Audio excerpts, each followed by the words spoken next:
está a atravessar uma fase também complexa por razões financeiras. Alguns Estados, como os Estados Unidos da América, retiraram parte das suas contribuições. Que tipo de parceria em tempo, digamos, de déficit orçamental pode ser estabelecida com a Unesco para um diálogo intercultural entre os povos em todo o mundo?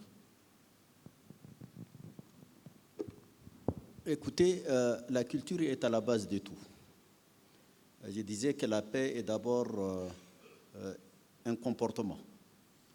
Et l'UNESCO, qui est en charge de l'éducation, de la science, de la culture, est un partenaire de choix de l'Union africaine pour bâtir des sociétés paisibles, des sociétés développées et dans lesquelles l'éducation, la culture et la science doivent jouer un rôle fondamental.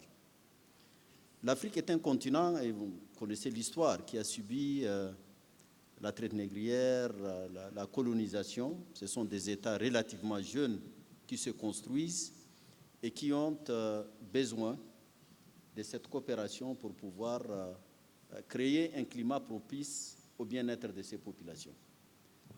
Le rôle joué par l'UNESCO est fondamental. Nous travaillons avec l'UNESCO depuis très longtemps, d'abord sur le plan d'écrire l'histoire du continent africain. Il y a eu des publications importantes en la matière. Nous travaillons dans le domaine de la paix. Nous travaillons dans le domaine surtout de l'éducation sous toutes ses formes. Éducation, formation, ce sont des outils qui puissent permettre notamment à notre population qui est majoritairement jeune et qui est majoritairement féminine pour pouvoir jouer son rôle dans la construction de ce continent.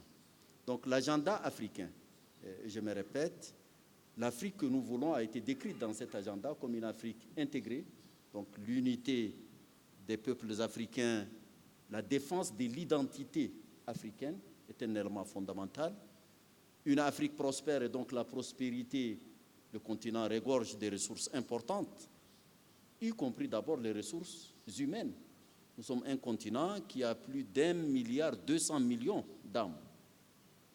C'est pourquoi récemment, avec la mise en place de la zone de libre-échange continentale, nous constituons donc virtuellement le marché le plus important.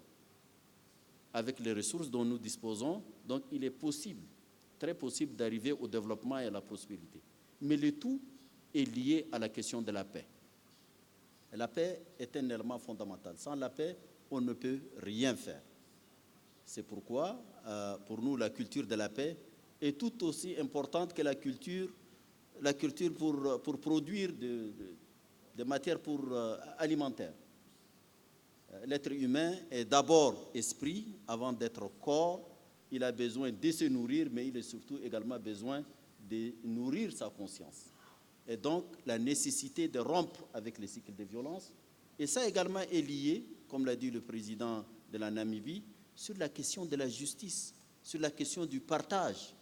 Il faut que dans la société, l'ensemble de la communauté se sente également traité, justement traité, et c'est ce qu'on appelle aujourd'hui, dans la terminologie qui est adoptée, la bonne gouvernance.